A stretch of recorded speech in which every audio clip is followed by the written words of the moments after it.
शहर का नाम था समरगढ़। ऊंची इमारतों, चमकती सड़कों और अंदर ही अंदर सड़ती व्यवस्था का शहर। बाहर से ये शहर जितना खूबसूरत दिखता था, अंदर से उतना ही खौफनाक था। यहाँ रातें सिर्फ अंधेरी नहीं होती थीं, बल्कि खामोश साजिशों से भरी होती थीं। इसी शहर की एक पुरानी जेल से एक आदमी रिहा हुआ। नाम अर्जुन प्रताप। उम्र लगभग 35 साल। लंबा कद, चौड़े कंधे, आंखों में गहरी उदासी और चेहरे पर एक ऐसा सन्नाटा जैसे उसने बहुत कुछ खो दिया हो।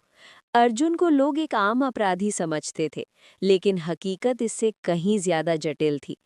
अर्जुन कभी समरगढ़ का एक होनहार बॉक्सर था। गरीब बस्ती में पला बढ़ा, माँ बाप बचपन में ही गुजर गए थे। उसकी जिंदगी का एक ही सपना था, अपने छोटे भाई नीरज को पढ़ा लिखा कर एक अच्छा इंसान बनाना। लेकिन किस्मत ने उसे वहां पहुंचा दिया जहां सपनों का दम घुट जाता है। नीरज एक दिन शहर के एक बड़े अपराधी गिरोह के खिलाफ गवाही देने वाला था। उसी रात उसकी हत्या कर दी गई, सबूत मिटा दिए गए, पुलिस ने केस बंद कर दिया। अर्जुन ने अकेले ही लड़ने की कोशिश की, लेकिन उसे झूठे आरोपों में फंसा दिया गया। 10 साल की सजा। और उसी जेल में अर्जुन की आत्मा टूट गई। जेल से बाहर निकलते ही अर्जुन के पास न पैसा था, न सहारा, न कोई अपना। बस एक अधूरा गुस्सा और इंसाफ की आग। उसी दिन उसकी जिंदगी में दाखिल हुआ एक आदमी, कबीर मल्होत्रा। शहर का मशहूर समाज सेवी, करोड़पति बिजनेसमैन, मीडिया का चहेता। कबीर ने अर्जुन की जमानत, इलाज और रहने का इंतजाम करवा दिया। उसने अर्जुन से कहा, समरगढ़ को साफ करने के लिए हमें ऐसे लोग चाहिए जो सिस्टम से टूट चुके हों। अर्जुन को शक था, लेकिन उसके पास खोने को कुछ भी नहीं था। कबीर ने उसे एक नई पहचान दी। विक्रम, एक भटका हुआ नौजवान जो अपराध की दुनिया में घुसकर बड़े अपराधियों को खत्म करता है। हर मर्डर के बाद मीडिया में एक नाम गूंजता, न्यायवीर। शहर में खौफ फैल गया। अपराधी एक एक करके मारे जाने लगे। आम जनता विक्रम को भगवान मानने लगी। इसी बीच कहानी में आती है ईरा मेहता, समरगढ़ की सबसे तेज और ईमानदार पत्रकार। उसकी आंखें सिर्फ खबर नहीं, सच ढूंढती थीं। ईरा को ये सब बहुत आसान लग रहा था। एक ही पैटर्न, एक ही मैसेज, एक ही स्टाइल। उसे लगा कोई इस सब के पीछे बैठकर शतरंज खेल रहा है। दूसरी तरफ पुलिस में था एसीपी राघव चौहान, एक सख्त, सिद्धांतवादी अफसर। राघव को न्यायवीर से नफरत थी। उसके लिए कानून से ऊपर कोई नहीं था। जैसे जैसे मर्डर बढ़ते गए, राघव और इरा की जांच एक ही दिशा में बढ़ने लगी। दोनों को शक हुआ कि ये सब सिर्फ अपराध नहीं, बल्कि किसी बड़ी साजिश का हिस्सा है। अर्जुन अंदर ही अंदर टूट रहा था। हर हत्या के बाद उसे नीरज का चेहरा याद आता।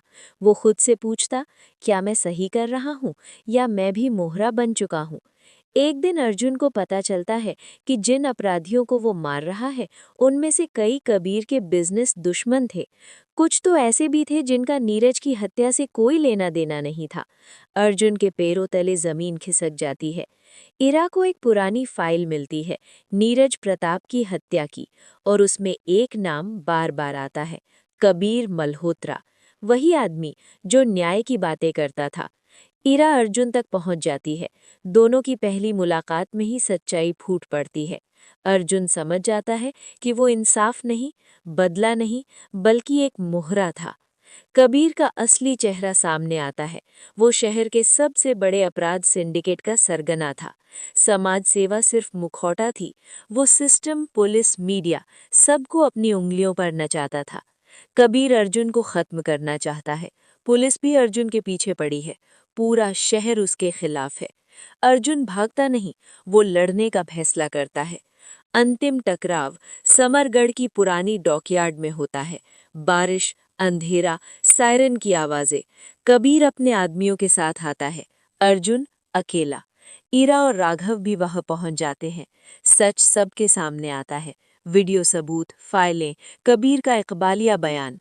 कबीर गिरफ्तार होता है, लेकिन जाते जाते वो हंसता है और कहता है, मोहरे बदल जाते हैं, खेल नहीं।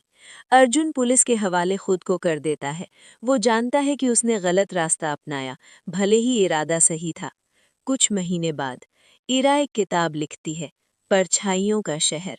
राघव को प्रमोशन मिलता है और अर्जुन जेल में है, लेकिन इस बार उसका सिर झुका हुआ नहीं बल्कि शांत है, क्योंकि पहली बार उसे सजा नहीं, सच मिला है।